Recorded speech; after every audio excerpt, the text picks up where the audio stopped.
that's going to change the sound of my Alberti bass, because now, strangely enough, by making the thumb physically stronger, I can allow it not to play the loudest. If the thumb is weak, it will play too loud. But if the thumb is strong,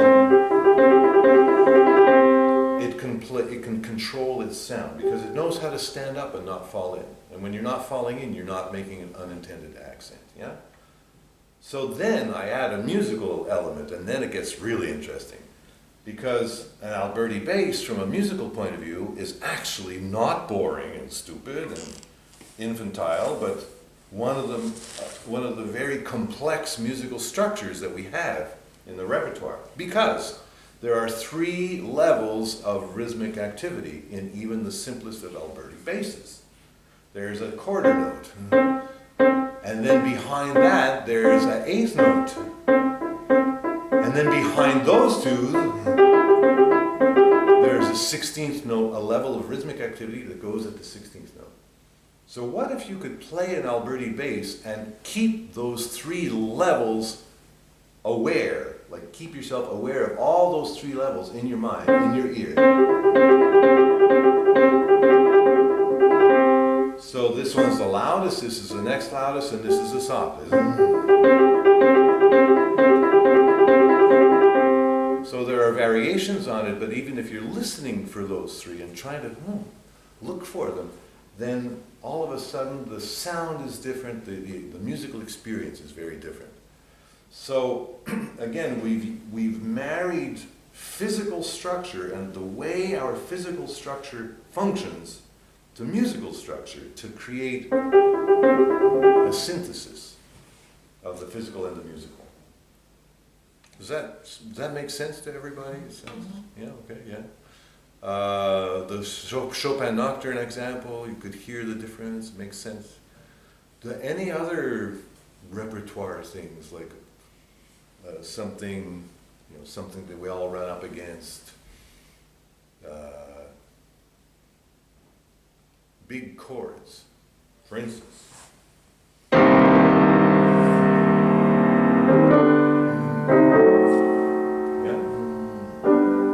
So I'm going to use weight. Sorry.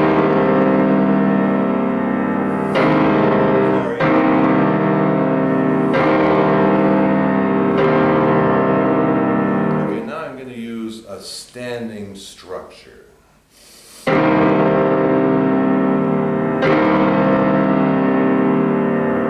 Now some people that play loud, they even go off the bench like this, which is of course the most aggressive and harshest sound.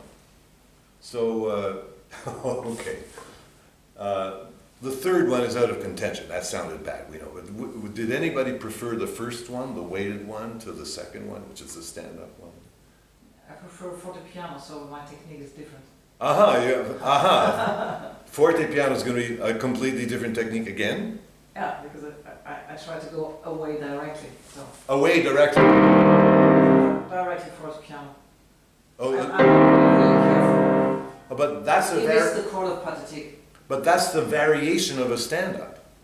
Yeah. So it's actually structurally functionally, it's very wise. It's very much, and a lot of this book actually has a whole section on harpsichord technique, and all this stuff about if we go to the escapement and then we pluck through the escapement like that and feel the escapement before we pluck through. But that's how harpsichordists played. They put the key down until you feel the plectrum on the string, and you feel the and you pull on the string with the plectrum a little more, and then finally you pluck it. Yeah? So we can do that kind of practice with the escapement at the piano. We can imitate harpsichord technique, but you notice every time I go to the plectrum, the escapement, and then I pluck through, that there's a consolidation not only of my hand structure but of its function. There's a little up here every time I get that plectrum and then go through it. And the harpsichordists, all the harpsichord treatises, they say that the hand is in the shape of a dome, a cupola. So they were aware of that. Bach, he wrote that the starting position for the hand is the 5 fingers in a horizontal line on the 5 keys, like that. Now we do that, oh my God, this is incredibly cramped. And so, yeah, that's how I play. Well, what's he talking about? Obviously you can't keep your hand like that. But this position, existing in the brain as a background template, it means it's a position of structural integrity and security to which I can relate, to which I can return more or less as I'm playing. And you'll see the hand, the dome of the hand is hyper expressed, yeah? And it's even a bird beak, it's even like a triangular structure where the thumb is the bottom of the triangle and the hand is one side and the finger is the other side.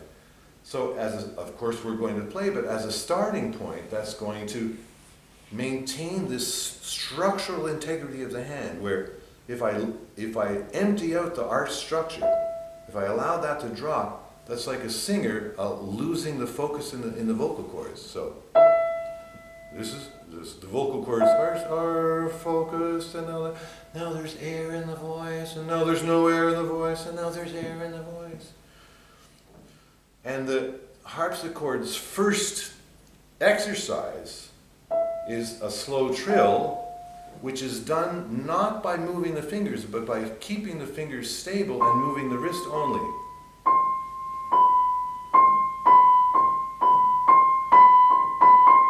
And they even do it like, slow and then triplets and then faster triplets. It's an exercise, but and eventually, of course, the fingers are moving more and the wrist is moving less. But the thing is that there's a wrist movement.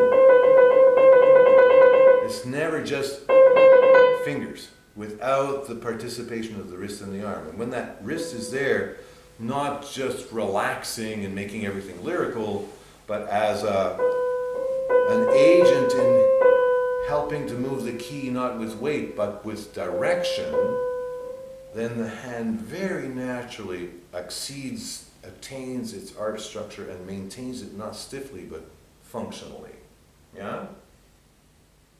So when I made the demonstration, I did arm weight, and then I did this one, which it has a different tone. It's more orchestral. You can actually hear the difference between this and this and this and this. And as I said, it's like the trees in the forest are thinner, so you can see through them more. But actually, I also liked the arm weight one. There's something attractive about it. And in the end, it becomes an aesthetic choice. But I love it when you see that the pianist is making that choice consciously and not just like, that's the only way I know how to play.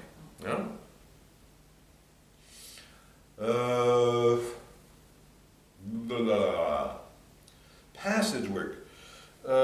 Any fast scale or anything. So, and again, the simile with the metaphor of the human body, it's amazing to what extent it holds true. When I walk, there's always at least 1 foot on the ground, and very often 2 feet on the ground. And there's never no feet on the ground. Okay? So when I run, sometimes there's 1 foot on the ground. Oftentimes there's no feet on the ground. See you later, Brigitte. Yeah. And there's never 2 feet on the ground. But wait a minute, if we go to a fast scale, what does that mean? It means that many people have let me finish and then I'll answer your question. It's that many people have trouble with their scales because when you're walking, there's 1 key, 2 keys, 1 key, 2 keys, 1 key. A physical legato is the basis of our walking on key. That's playing from a slow to a medium tempo. But if many people try to play fast,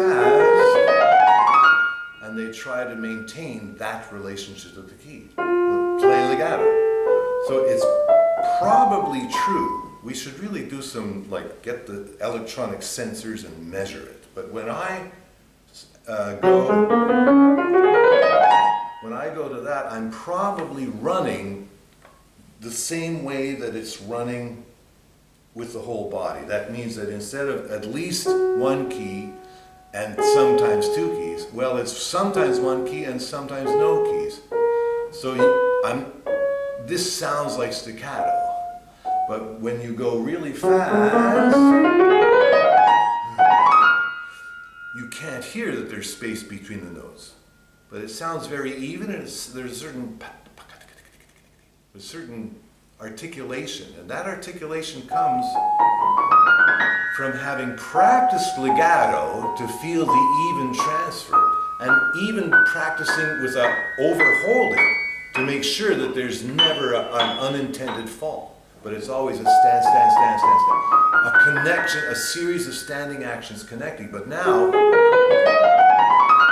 if I want to go really fast, those series of standing actions become a series of running actions. And there's a little tiny space, but not enough to make you fall down or trip or anything. The little tiny spaces are energized by the springiness of the step. So the little tiny space here is energized maybe even with a little bit of a finger lift. Maybe. But a finger lift not done as isolation, but done exuberantly with the whole body. Like that. So the mechanics of running related to the mechanics of walking related to the mechanics of standing. It all works. How about leaping? So the way we were taught to leap is to, well, we know that the arm carries the hand, so if we're going to leap, the arm will carry the hand up here. And then I want to be straight on so that there's this big awkward movement like that to leap. So that's kind of like monkeys who, if they want to turn around, they have to turn around like that. But wait a minute, human beings are vertical. We turn around like this, we turn around like this. Okay, what's the metaphor? Okay, that's the legs, that's the pelvis. Oh, this is the torso. So turning around like a human would be doing this rather than doing this like a monkey with my arm. But what happens if I rotate like that?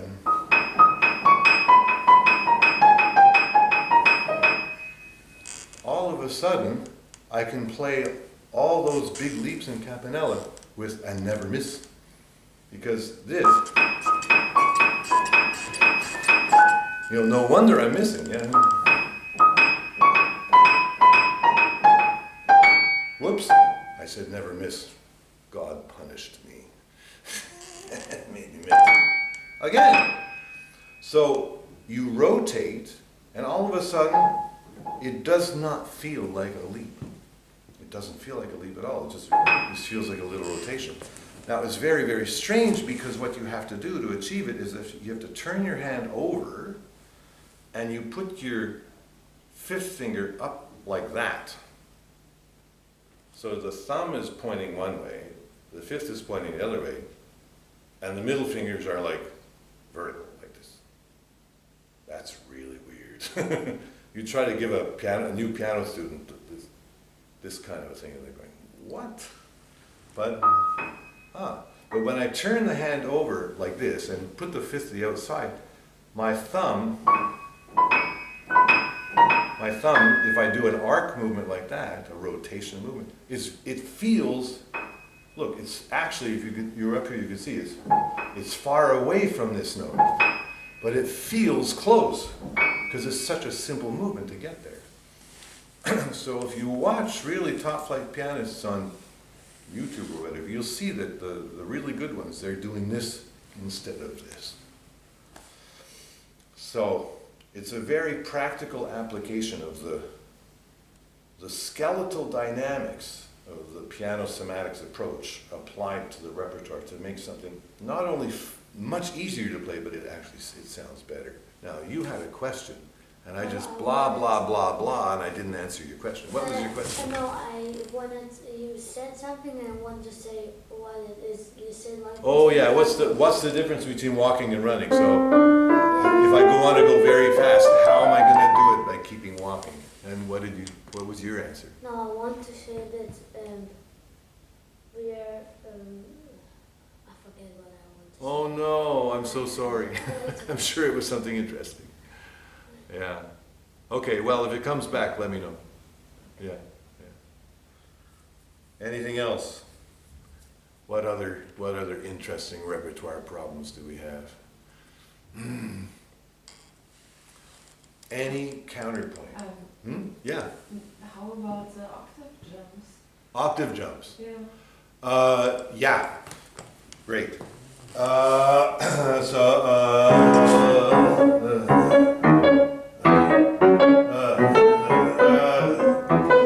So Chopin C sharp minor scherzo. So again, if I'm playing my octave with a solid hand,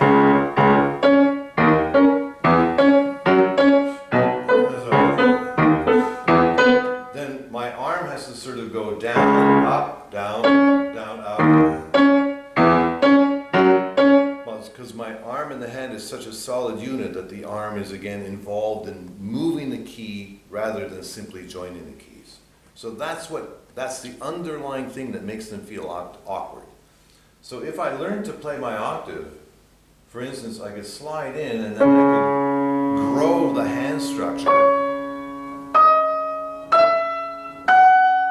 So the arm is now independent from the fingers. So my arm can do a join instead of like this. So actually, for the arm, it's one fewer movements. Then if my arm moves like this, it's many fewer movements for the playing an octave. And then it ends up being the same thing for going even very far differences. So it's failing to create an independence between the fingers, which play the tones, and the arm, which joins the tones. Yeah? Now, it's once you figure that out, oh yeah, you can feel that. There's a way to make the hand know it even better, which is quite bizarre, where you come down, and then the fingers kind of catch on the key, and they play the key, and the hand continues to sync. So this is really weird, because I spent all today and all this whole workshop talking about the hand arch, grow the hand arch, stand up, make it a living, growing, inflating, wonderfully movable thing. And now I just collapsed it. But collapsing the hand arch here dissolves the last remaining vestiges of resistance in the hand, like the desire to solidify the hand. I'm going to let it all go. I'm going to let it all go. I'm going to let it all go.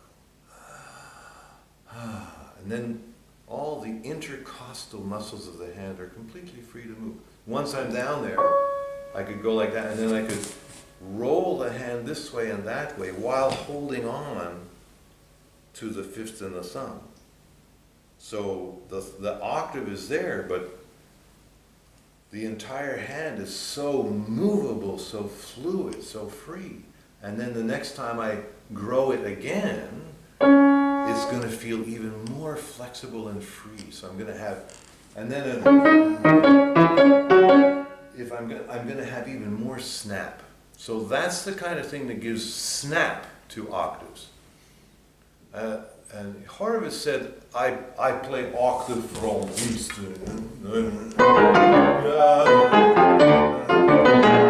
He said, I play octave from wrist. But I'm convinced that his hand was innerly springy when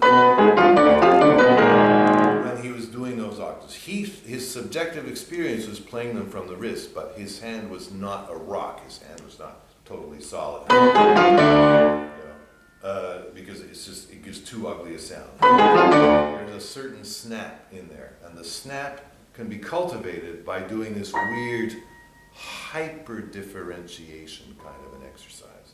Oh, I'm coming down, my fingers catch on those two keys, and the hand continues to go down, oh my God, like an elevator.